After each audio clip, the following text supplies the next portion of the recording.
Sophia had said she owed me a wedding, but on the day we were finally supposed to have it, she left me at the altar in that same dress to go find her brother, who was threatening suicide again. The officiant stared, wide-eyed. The guests were stunned into silence. I swallowed the pain and took the microphone, managing to keep my composure. Today marks the divorce ceremony for Sophia and me. Please enjoy the food and drinks. Later, she stood in front of my car in a wedding dress, crying and begging for a fresh start. I held my new love's hand and said politely, "There's no need. You shouldn't upset the brother who's waiting to keep your bed warm." The orchestra began to play as the grand doors to the ballroom swung open. Sophia appeared, dressed in a pristine white gown, walking towards me one step at a time. My eyes started to burn. It had been such a long, difficult road to get here, and as she finally stood before me, I felt a sense of finality, like everything was finally falling into place. But the bouquet of roses in her hands trembled, and as she stepped onto the dais,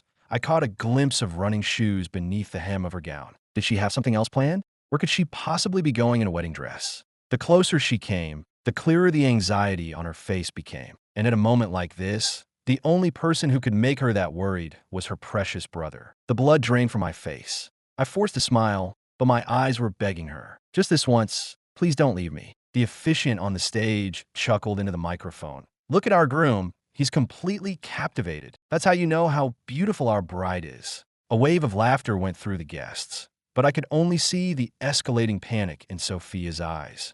"Our bride and groom have come a long way to be here, and it hasn't been easy," the officiant continued. "So, before we proceed with the vows, let's hear a few words from the bride." The crowd applauded, but Sophia suddenly threw back her veil. "I am sorry, Ethan. Something's happened to Sean. I have to go check on him." Sean was her adopted brother. They had grown up together. Ever since Sophia and I started dating, he had supposedly developed severe depression. To avoid triggering an episode, we never even had a proper wedding in the first place. It took her a full year of marriage to remember she owed me one. And now, in front of everyone we knew, she was choosing him over me again. It was awful. It felt like I would never be more important than Sean. With that, she dropped her bouquet, and in front of hundreds of staring guests, she hiked up her voluminous skirt and ran back down the aisle, a frantic white butterfly fleeing the scene. The air in the room turned to ice.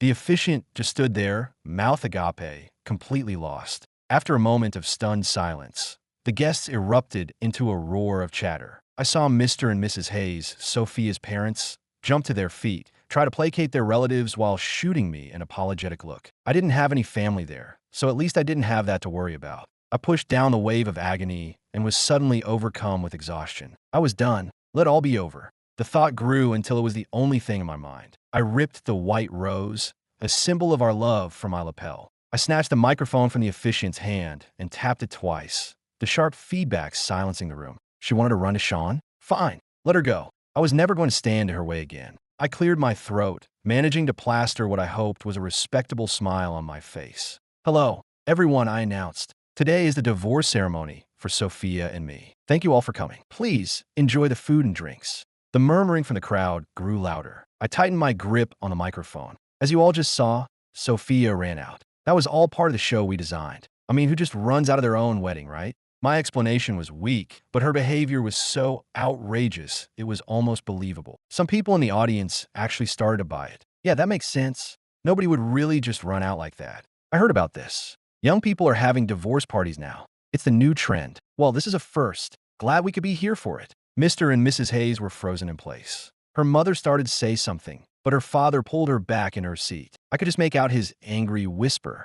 "Look at what your precious daughter has done. Just be quiet. Haven't we been humiliated enough?" I handed the microphone back to the officiant and walked off the stage, feeling his pitying eyes on my back. Once the reception mercifully ended and the last guest had left, I drove Sophia's parents back to my house. It was a house I'd bought outright, a place Sophia had never once spent a night in during our entire year of marriage. The only things of hers here were a couple of jackets she'd left behind. I knew if I didn't get rid of them, Sean would show up at my door the next day, a scowl on his face, saying, "Ethan, I'm here to get my sister's things." He'd snatch them away and never forget to add a little warning. "That piece of paper is the only thing you have on me," he'd sneer. "My sister will always love me more. Just watch. Everything you have will be mine one day." Looking at her jackets now, the rage I used to feel from his insults was just gone. I quickly packed her things into a single box and handed it to her parents. Mr. and Mrs. Hayes, could you please give this to her? And please, tell her to meet me at the courthouse tomorrow at 9 a.m.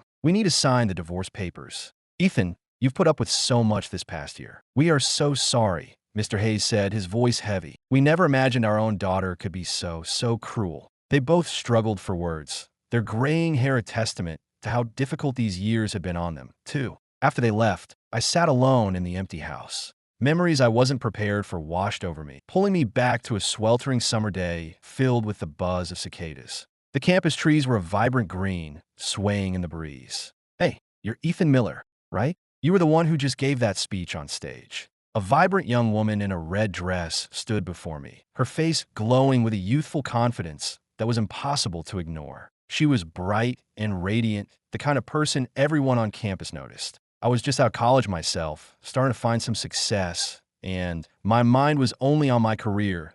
I didn't have a clue how to talk to women. That was me, I said. If there's nothing else, I have to get going. I ignored the surprised look on her face and started to walk past her. But then I heard her shout from behind me, "Hey, Ethan Miller, you're the first guy to ever blow me off. I'm going to win you over." I didn't look back. I had no idea then that she would bulldoze her way into my life and become someone I couldn't imagine living without. But just as I finally let my guard down and fell completely for her, Sean showed up. The very first time I met Sean, my gut screamed that he was trouble. He was dressed head to toe in black, adorned with silver jewelry like some kind of punk, but his face was delicate, almost androgynous. The second his eyes welled up, you couldn't help but want to comfort him. My instincts as a man told me immediately that the way he looked at Sophia was wrong. But he was her brother, and with a face like that, he couldn't have been short on girlfriends. So I felt I couldn't say anything. Sophia doted on him, coddling his emotions as if he were a small child. When he started visiting her at college, he became a fixture on our dates. He would glare at me with a look of pure hatred, then turn to his sister with the most innocent expression you've ever seen. Every time we went out, he had to compete with me. If I took Sophia shopping and said a black dress looked nice, he'd insist the white one was better. While I went to the register, he'd shove his credit card at the cashier first. "I'll get my sister's things," he'd declare. At first, I dismissed it as a younger brother's possessiveness. They were siblings, what could possibly be going on? But I was completely wrong. He moved into her apartment, and on his second day there, I stopped by and found him climbing out of Sophia's bed in his pajamas. He was a grown man. How could he have no boundaries? When I confronted her, Sophia just laughed it off. "What's the big deal? He's my brother. There was a thunderstorm last night, and he got scared." A 6-foot-tall man, scared of thunder? "You're not seriously jealous of this, are you?" she asked. When I didn't answer, her expression soured. Sean, still in his pajamas, smirked lazily and draped his arm over Sophia's shoulder with an air of entitlement. He raised an eyebrow at me, a smug look on his pretty face. "Mr. Miller, you're so uptight. If you marry my sister, will there even be room for me in the house?" As it turned out, after I married his sister, I was the one with no place in our home. She never moved in with me, choosing instead to stay with her sick brother day in and day out. It was a joke. The next morning, I was at the courthouse by 9 o'clock sharp. I waited for 2 hours. Not a soul. Finally, I had no choice but to call her. "Sophia, are you caught up with something?" Before I could finish, Sean's voice, dripping with venom, erupted from the phone. "Ethan, this is all your fault. What did you tell my parents? They're furious with us. Sophia even got slapped because of you. Why do you have to ruin our family? Don't you get that you're the one who doesn't belong?" I used to get upset hearing things like that, sad that her brother wouldn't accept me. Then I found out they weren't even blood related, and that Sean, a grown man, would wait for his sister with a towel around his waist so she could dry his back after a shower. The moment I found out, I confronted them, and Sophia just looked at me with disgust. "Ethan, to the dirty-minded, everything is dirty." My pained, hysterical breakdown was dismissed as me being jealous of their close sibling bond. I was so angry I could barely breathe, and Sean just laughed. "Mr. Miller, are you more emotional than my sister?" Now, hearing his accusations, I felt nothing. No anger, no sadness.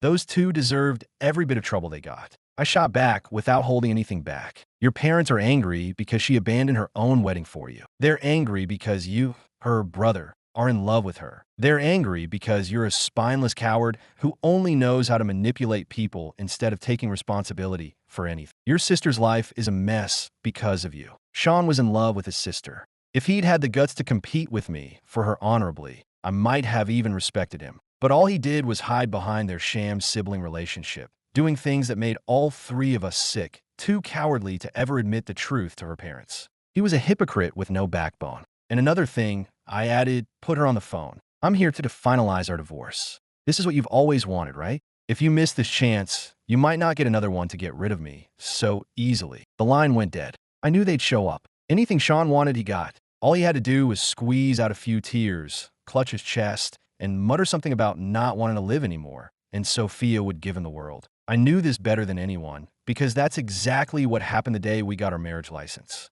The day we left the courthouse with our license, Sean came running up to us, his eyes red from crying, and shoved me aside. He grabbed Sophia's hands as if I wasn't even there. "Sophia, are you going to abandon me too?" he cried. "Mom and Dad don't love me. You're all I have." I frowned and couldn't stop myself from speaking up. "You're a grown man. You've graduated from college. Why are you still at home whining about who likes you?" Sophia shot me a dirty look before turning back to Sean with a smile. She didn't just tolerate his behavior. She seemed to revel in it. "Don't listen to him," she cooed. "I'll always love my Sean." She pulled him into a hug like he was a toddler and planted a kiss on his forehead. "Can I come stay at your place?" he mumbled, looking at the ground. "I fought with Mom and Dad. They don't want me around." He was a grown man, putting on a pathetic, helpless act. Sure enough, that night, just as Sophia got out of the shower, there was a knock on the door. I opened it to find Sean. He glared at me, his eyes like daggers, and scanned me from head to toe. Seeing I was fully dressed, he rolled his eyes in disappointment. "San." The moment he heard Sophia's voice, his demeanor shifted back to innocent and vulnerable. "Sis, imskarat uwimparat. Can you sleep with me tonight?" It was our wedding night, and he was asking to sleep with my wife. It was an insane request by any standard, but Sophia actually agreed. She looked at me without a hint of apology. "Don't read into it, Ethan. I only see him as my brother. He has depression. It's been getting worse. If I'm not there for him, I'm afraid he'll do something." "He has depression?" The guy who looks at me like he wants to murder me the second her back is turned wants to kill himself? It was just a manipulation tactic. I was furious. "I think he's faking it," I said bluntly. "He's doing this on purpose on our wedding night, and you're falling for it." Sophia's expression turned to ice. She cut me off sharply. "Ethan, do you have any compassion at all? He is sick. He is a patient. You're a grown man. Can't you stop being so petty for once?" It was always the same story. Whether we were dating or married, whenever Sean was involved, he was the sick one, so he could do no wrong. I wasn't sick, so I was the one who had to be sacrificed. I told her to go, furious, and the next morning she took Sean and moved back into his apartment. We were separated from the first day of our marriage. Looking back is painful. How did I even manage to endure this past year? I swear, I deserve a medal for my patience.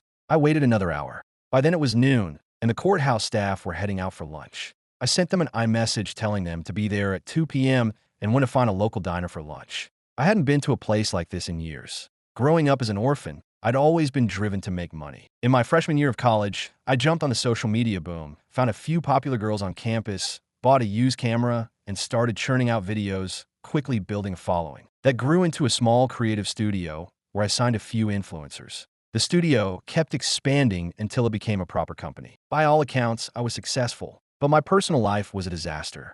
I suddenly remembered how Sophia used to fight with me about my work. She was convinced that the female influencers I managed were all trying to seduce me, when in reality, we were all just there to make money. These women streamed for 9 hours a day, and I took a huge cut of their earnings. I was lucky they weren't throwing things at me, let alone trying to get into my pants. On top of that, she would drop by my office unannounced all the time. If she saw any streamer standing too close to me during a live session, she'd march in and give them a warning. The women at my company learned to avoid me like the plague. Thinking back on it now, it was almost comical. I fell for her because she was so bold and full of life. She said she'd win me over, and she pursued me relentlessly for 3 months. When you're in love, you see the world through rose-colored glasses. Everything she did seemed charming and spontaneous. Not anymore. Now, I just think she and her brother are both incredibly immature. I ordered a sandwich and was halfway through it when my phone rang. It was Sophia. The second I answered, her impatient voice snapped through the speaker. "Ethan, it was just a wedding. I don't know why you're making such a big deal out of this. You want a divorce? Fine. We're here. Get over here now." She hung up before I could say a word. Her tone was as arrogant as ever, so sure that I couldn't live without her. But nobody is that indispensable. I walked out of the diner. The sky was clear and bright. A perfect day for a divorce. "You got here fast. You must really want this divorce," she said, her voice sharp with sarcasm. "Just so you know, Ethan, once this is done, I'm never coming back, no matter how much you beg." I couldn't help but fire back. Aren't you the one who always said your brother understands you better than I do? That he's more considerate and kind? You should be thrilled. Now no one will get in the way of you and your brother. After all, you two have to keep each other company at night. Your bond is just so special. A few people walking by stared at us, their eyes wide. Sophia hissed at me to shut up.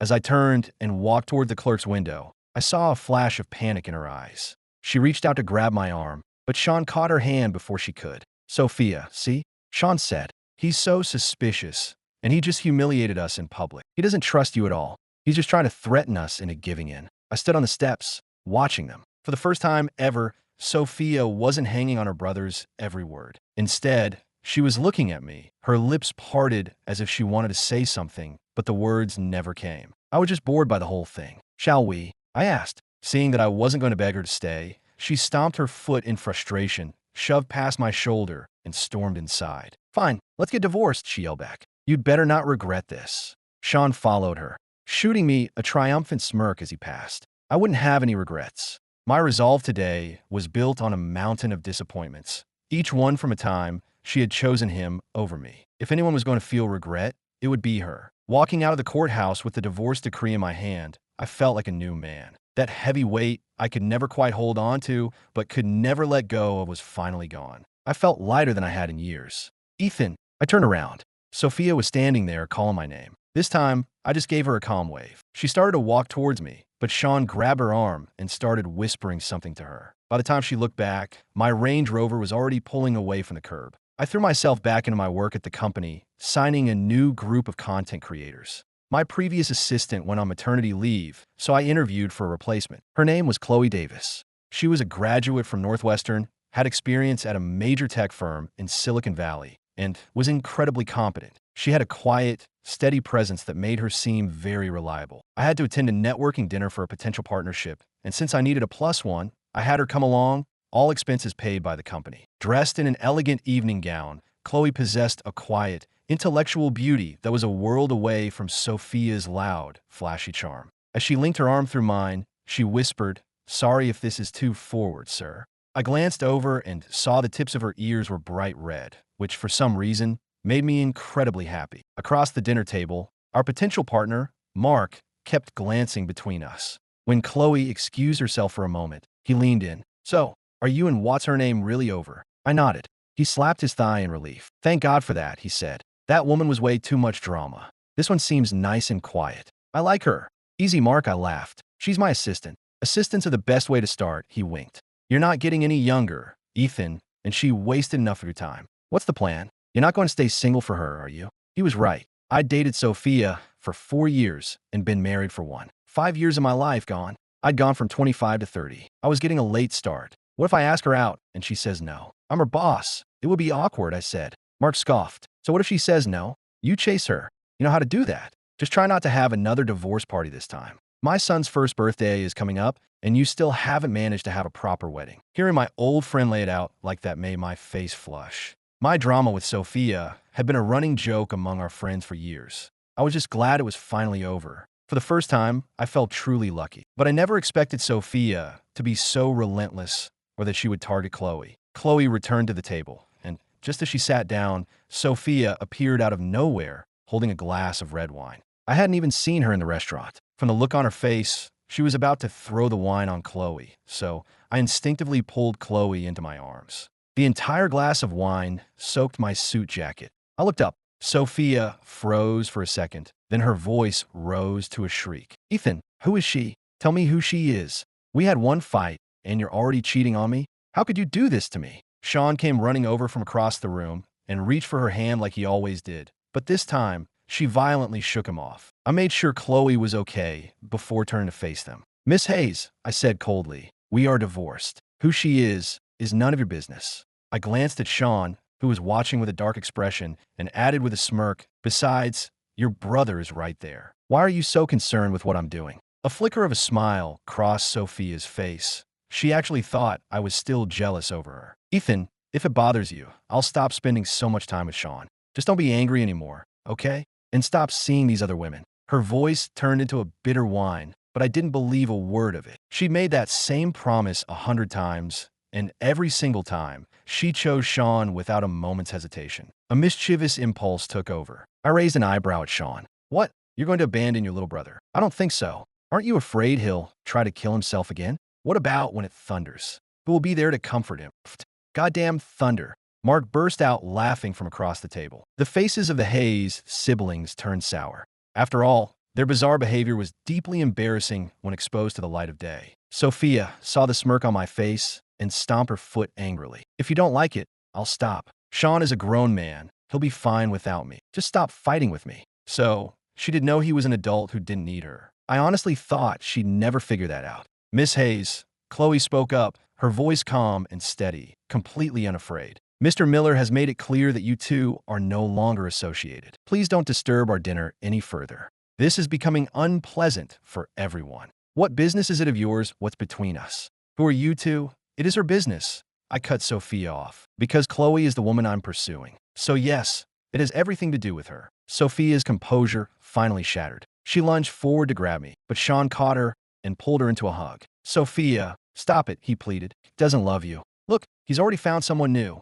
He doesn't love you. Let's just go. No, he does love me. Sophia shrieked, shoving Sean so hard he fell to the floor. This is all your fault. He's only angry because you made me leave the wedding. Get out of here. Ethan doesn't want to see you. My fault. Sean shot back, getting to his feet. You came to me willingly that day, Sophia. Between him and me, you made it very clear who you cared about more. Suddenly, the fight was between the two of them. How strange. When we were married, I could beg and plead, and she'd never say a harsh word to him. Now that we were divorced, they were at each other's throats. By now, the restaurant staff had come over to intervene. Seeing that dinner was officially ruined, I exchanged a look with Mark, and we escorted Chloe out of the restaurant while the siblings continued to scream at each other. The moment we were in the car, I turned to her and apologized. I had no idea she would be there. I'm so sorry. I never meant for that to happen. And that stuff I said about pursuing you, you don't have to take that seriously. But I want, as she said softly. Her words stunned me into silence. What did she mean by that?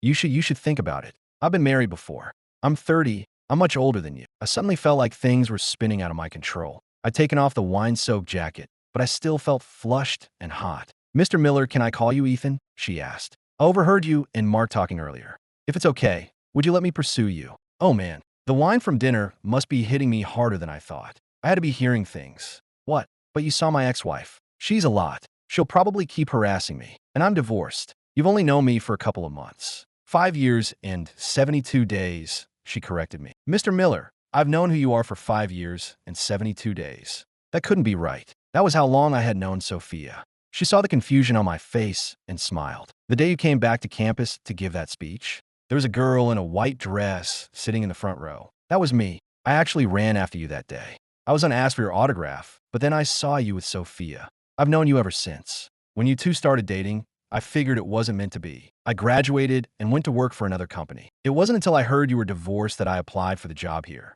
She looked at me directly. Ethan, I've had my eye on you for a very long time. It wasn't summer, but I could have sworn I heard the sound of cicadas again. It turned out that for all those years I was being cast aside, someone else had been quietly choosing me, watching over me from afar. My heart pounded in my chest. It felt like the beginning of a second summer. From that day forward, I officially began to court Chloe. We kept things professional at the office, but after work, we'd go on dates all over Chicago. She was so easy to please, finding joy in the simplest things. It was nothing like being with Sophia. With Sophia, I had to shower her with jewelry and designer bags, and even then, I'd only get a dinner date if I also bought a gift for Sean. Chloe didn't care about any of that. Her idea of a perfect date was going grocery shopping with me and then coming back to my place to cook together. My empty house was suddenly filled with warmth and the smell of home-cooked food. Watching her chop vegetables, I realized that a home isn't a place, it's something you build together. It was warm and beautiful. Suddenly, the doorbell rang. It was pouring rain outside. I wasn't expecting anyone. You keep cooking, I'll get it, I said, putting down the potato I was washing. I dried my hands and went to the door. Standing on my porch, soaked and miserable, was Sophia. She looked like she'd run all the way here in the downpour, her clothes dripping a puddle onto my doormat. She gave me a wounded look and lunged forward, trying to throw herself into my arms. I quickly sidestepped her. I wasn't about to let her ruin this new relationship. She missed me and stumbled, falling to the floor in a heap. Ethan, she cried, after all this, you're still going to be mad at me? I just frowned, thinking about how Chloe and I had picked out this doormat together, and now it was soaked. We're not together anymore, Sophia. Why would I be mad at you? If you have nothing else to say, you should leave. Ethan, she suddenly grabbed my pant leg, her cold, wet hand sending a shiver up my spine. I haven't called you, and you haven't called me for 2 months. Are you really okay with us being over? I looked at her, confused. This was the woman who couldn't stand to be away from her brother for a single day. Why was she here now? Miss Hayes. Chloe's voice came from behind me. She was standing there, looking at the scene with a bewildered expression. I instantly shook her hand off my leg and rushed to explain to Chloe. She just showed up. I didn't invite her. I had finally found someone I really cared about. What the hell was Sophia trying to do? You again, Sophia spat, scrambling to her feet. What are you doing here? She started towards Chloe, but I stepped in her way. My voice was ice. That's enough. Ethan, are you talking to me? She's my girlfriend, I said. Of course she's here. Stop causing trouble and call Sean to come get you. Her eyes widened in disbelief. I'm your wife. Ex-wife. I corrected her. The divorce is final. The papers are signed. Do you have any other questions? My tone must have been colder than she expected because all the fight seemed to drain out of her. She just stood there by the door looking lost. The silence was thick and awkward until Chloe broke it. You should come inside, she said gently. The rain is too heavy. You can't leave in this weather. I didn't want to even look at her, but Chloe found her a towel and a change of clothes. When Sophia was in the bathroom, Chloe came over to me, saw my frown, and wrapped her arms around me with a little laugh. What's wrong? She whispered. It's not safe for her to go out in this storm. Let her stay for a little while. I looked down at her, completely baffled. Why wasn't she the least bit jealous? I was trying so hard to draw a clear line because I didn't want to hurt her, and here she was, inviting my ex-wife to stay. Didn't she feel even a little bit possessive of me? The confusion must have been written all over my face because she started laughing into my chest.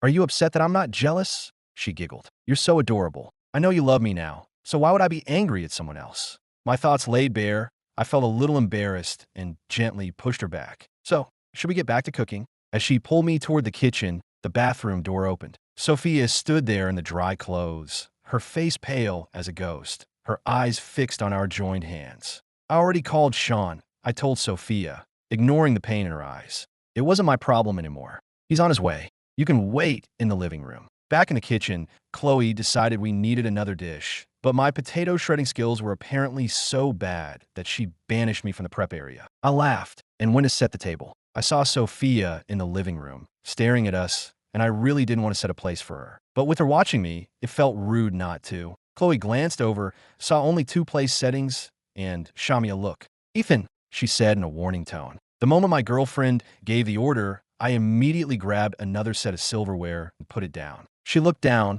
hiding a smile. Being with her gave me a sense of belonging I'd been missing for a long time. When I was with Sophia, I would cook dinner every night, and she would only come to the table after everything was served. The first words out of her mouth were always about Sean. She never once cooked for me, never even stepped foot in the kitchen. We never had quiet, domestic moments like this. Sophia seemed to realize it too. She sat at the table in a daze. Just then, the doorbell rang. That must be Sean, I said. The chair scraped against the floor as Sophia shot up from the table. She practically ran to the door as if she were escaping. By the time I got there, Sean was already pulling her into the elevator. So rude. Both of them. About a week later, the engagement ring I'd ordered arrived. I was nervous about the proposal and couldn't come up with a good plan. I tried brainstorming with my friends, but they just called me a coward. Of course I was scared. What if I messed it up and lost the best woman I'd ever met? Then one day during a meeting, I realized I'd forgotten a file and asked Chloe to grab it from my desk drawer. 2 minutes after she left, it hit me. The ring was in that drawer. I rushed to my office and found her standing there, holding the open ring box with a stunned expression on her face. I had planned to do it the next day. I didn't even have flowers. I shot a panicked look at a few of my employees who were already in on the plan. They understood immediately. Someone started playing music, and the others began to cheer and whoop. They were the best. I hurried over to her, took the ring box from her hand, and dropped to one knee. Chloe Davis, I said, my breath catching in my throat, my heart hammering against my ribs. Will you marry me? For years, she had quietly walked 99 steps toward me. It was my turn to take the final one. I saw the disbelief and pure joy in her eyes as tears began to well up. She nodded. I slid the ring onto her finger and immediately posted the news on Facebook. My friends flooded my phone with congratulations, all of them telling me to get married quickly before you-know-who had a chance to ruin it. I agreed completely. After talking it over with Chloe, We flew to Milwaukee that same day to meet her parents. They knew I was divorced and older than their daughter, so they've been a bit hesitant, and our phone calls had always been polite but distant. But in person, they were surprisingly warm and happy for us. As I walked past the kitchen, I overheard her mom telling Chloe, "You little liar, there's no way he's 30. He looks 27 tops." "Mom, I'm not lying," Chloe protested. I breathed a silent sigh of relief. Thank goodness for all those years at the gym. The wedding planning went perfectly. We planned every single detail together, from the venue and the dress down to the party favors. On the morning of the wedding, I was heading to the hotel with my groomsmen to pick up my bride. Halfway there, a woman in a wedding dress suddenly stepped out in front of our car. The driver slammed on the brakes, jolting all of us. I got out of the car and saw that it was Sophia. "Ethan," she cried, running towards me. "Ethan, I was wrong. I'll never see Sean again, I swear. Can we start over? Can we get married again?" A headache instantly bloomed behind my eyes. She'd been gone for weeks, and she chose today of all days to pull this stunt. "Stop it, Sophia. I'm on my way to pick up my bride." She started towards me, hiking up her own wedding dress, but my groomsmen stepped in front of her. "Your bride?" she shrieked. "You're marrying someone else?" "Ethan, I promise I'll change. I'll cook with you. I'll never yell at you again. I'm wearing a wedding dress too. Marry me instead. We can do it today."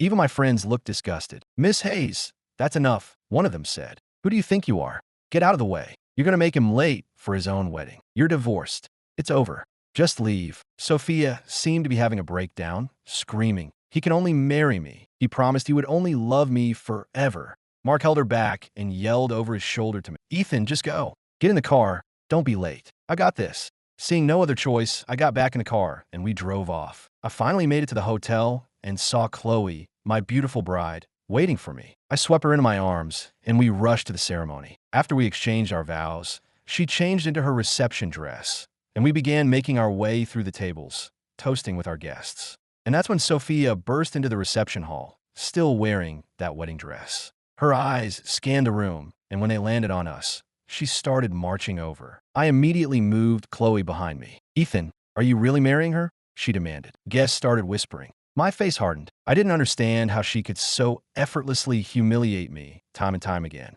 She didn't love me. I had let her go. Why couldn't she do the same? I was about to say something nasty, my voice already sharp, but I felt a gentle tug on my sleeve. I looked back at Chloe. She gave me a look that said, "Be careful. Ethan, can't we please start over?"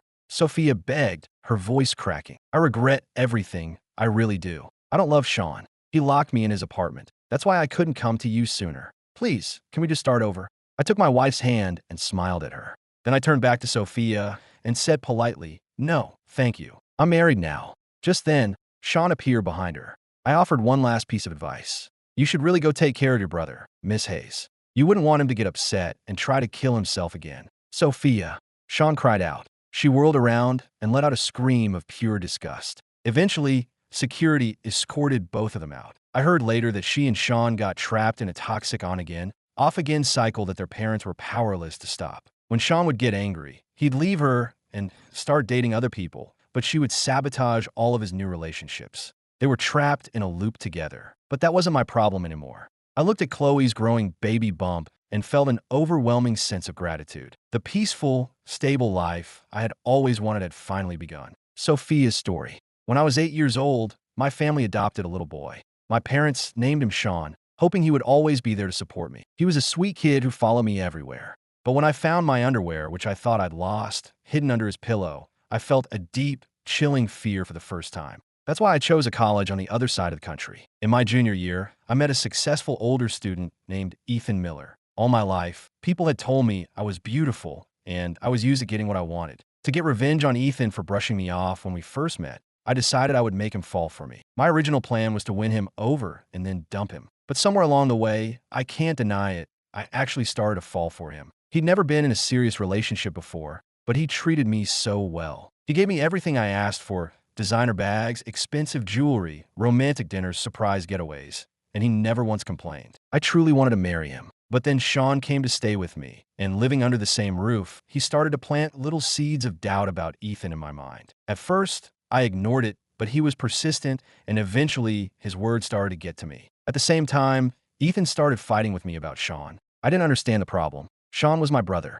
What was so wrong with me buying him clothes or comforting him when he was upset? Didn't Ethan have any siblings? It felt so unreasonable. It was just like Sean said, maybe Ethan didn't really trust me. Maybe he didn't love me that much if he could be so suspicious. The rift between us grew wider, but we got married anyway. Right before the wedding, Sean's depression got much worse. He was constantly threatening to kill himself. To avoid upsetting him, we skipped the big ceremony. On my wedding night, I was so afraid he would do something that I went to stay with him. I couldn't understand it. Sean was sick. Why did Ethan always have to pick a fight with a sick person? We grew colder and more distant. I wanted to make things right, so I suggested we finally have our proper wedding ceremony. But right before the ceremony, I got a text from Sean. It said, "Sophia, if you don't come this time, I'm really going to kill myself." It was just a party. How could that be more important than someone's life? So I went to him, and in that moment, the moment I walked away, my Ethan gave up on me. When he got married again, I went to him in my own wedding dress, truly and honestly wanting to start over. I had decided that this time, I wouldn't listen to a single word Sean said. But he didn't need me anymore. He held his new wife's hand, smiled, and told me no. And in that moment, I finally understood. Some things, once they're broken, can never be put back together again.